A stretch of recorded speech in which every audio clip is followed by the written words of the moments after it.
I'm going to do a quick video on Count on Me for the bass part. The bass and cellos are playing the same exact thing. The part is labeled double bass. First thing you're going to look at is the key signature. So I see no sharps and I see no flats. So that means we're in the key of C. Everything is going to be natural. Okay, so there's a couple things you're going to want to look out for. First thing, let's look at the D string. Okay, so instead of playing F sharp, you're going to be playing F natural. So your second finger there instead of 4. Okay, and that comes back a lot. It's all over this thing. So F natural there. On the A string, same thing. So C natural instead of C sharp. Second finger will do the trick. Okay, we're in the key of C. It's got to be natural, right? So those aren't too bad. But you are going to watch out when you're on the E string. We have F natural and G natural. So I think what you should do when you get over to the parts that are on the E string, you're just going to slide back for half position there. That way you can do F natural with first finger and G natural with fourth finger, okay? Like that, okay? I think almost every single time you go over to the E string, that's what you should do, is just go to half position. I think there's one time when you play just G, and if you want, in that case, you can just play the G natural with your second finger in normal first position. Okay, I think that only happens once towards the end. Okay, so I'll try to point that out if I remember. So, again, watching out for your naturals in this piece. Next thing is the time signature. So we're in cut time. Okay, it looks like a C with a line down the middle. So, like, think of it as being cut down the middle. It is actually 2 beats per measure, and the half note gets the beat. It's a little weird to think of while you're starting to learn this piece. You can honestly just think of it as if it's in 4/4, 4 beats per measure, quarter note gets the beat. You go a little bit slower as you're learning it. As you get faster, you might start to go a little faster, and as you get to know it, you might start to go a little faster, and then it might start to feel a little bit more like it's in cut time. Like 1, 2, 1, 2, 1, 2, 1, 2, and 1, and something like that, okay? But for the time being, for this video, we're just going to count in 4, pretend it's in 4/4, okay? Next thing to look at the beginning, it says swung. So as bass players, you might actually know this, but that means you're going to actually change how you play the rhythms. So when you have 2 eighth notes put together, instead of just doing, you know, T, T, T, T, T, T, you're going to do a little bit more of a long, short, long, or do, dee, do, dee, do, dee, do, something like that, okay? Makes it a little more jazzy, a little more pop sounding. Okay, so for example, right at the very beginning, if I were to play this with straight eighth notes, it would be like this.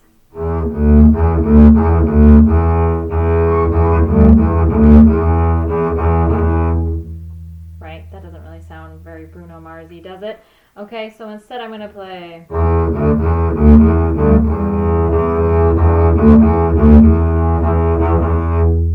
Okay, so just a little bit long, short, long, short, long, long, long, short, long, short, long, something like that. Do-dee-do. And that really only happens toward the beginning where we have those eighth notes over and over again. The quarter notes and the half notes are normal. Just count them how you normally would. Okay, last thing to mention are the ties. As always, when you have ties, if you're a little confused, just try playing it without the tie. And then add the tie back in. So like for the first one we have here, starting in measure 8, it would go something like this. 1, 2, 3. Okay, so how I did those notes separately. Now if I did them together, it would be more like this. Okay, and it works out because most of the ties in this song are at the end of phrases. So you're basically just making the last note longer. Okay, so I'm going to go through and play what I can, and I'll stop when I see things that I want to point out to you, okay? From the beginning. 1, 2, 3. 2,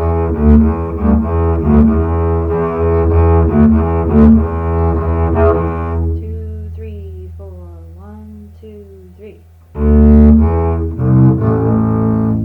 1, 2,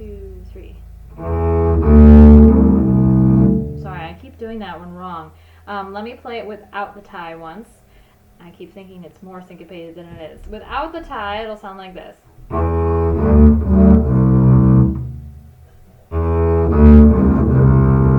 Okay, with the tie, it'll be like this.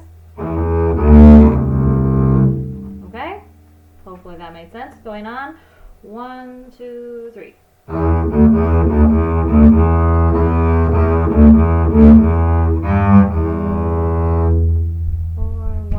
2, 3. 1, 2, 3.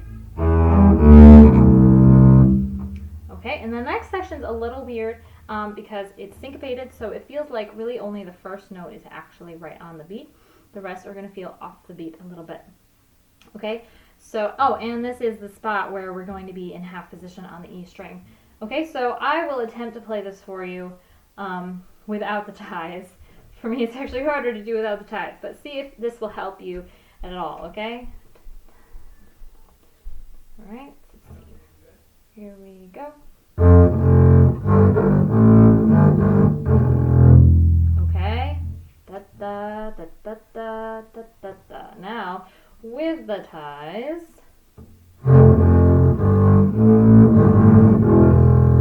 you'll notice it kind of sounds like you're just playing a bunch of quarter notes. Okay, only the first note is really only an eighth note. So make sure that one's shorter. Moving on.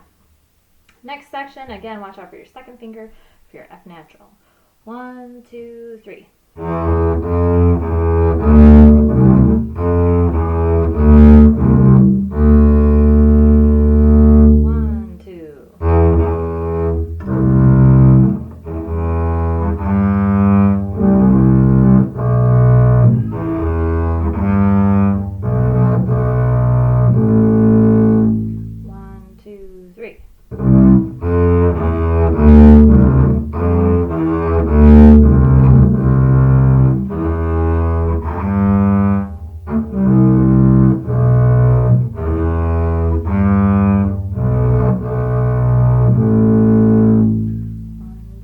3,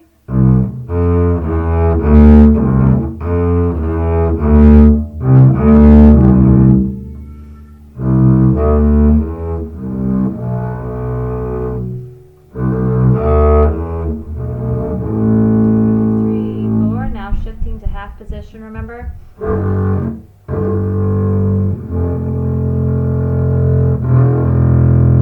going to go on past the second ending, but watch out, you actually have some low Ds in here, so you can just rest during those.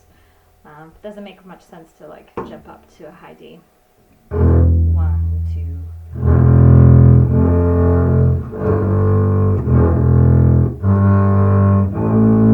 Back to first position.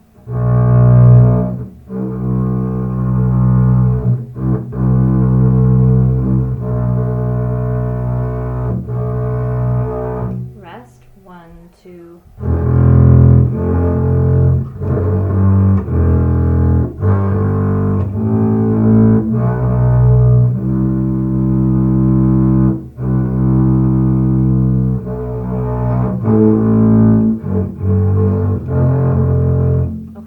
Notice in that whole section, I'm counting 2 beats per half note. 1, 2, 1, 2, 1, 2.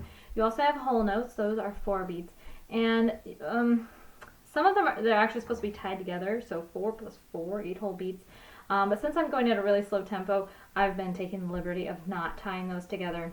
I'll give you that option too if you'd like. All right, let's move on. Starting at measure 70. Ready? Here I go.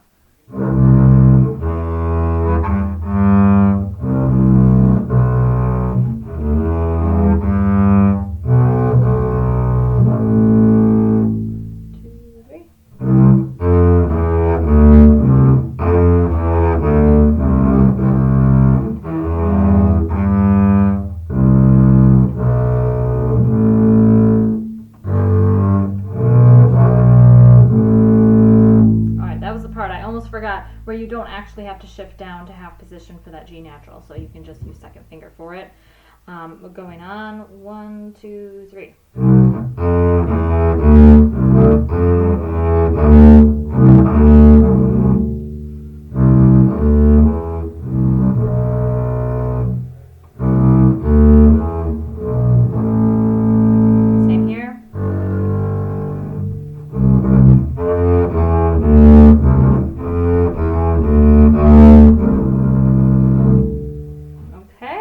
that helps a little bit.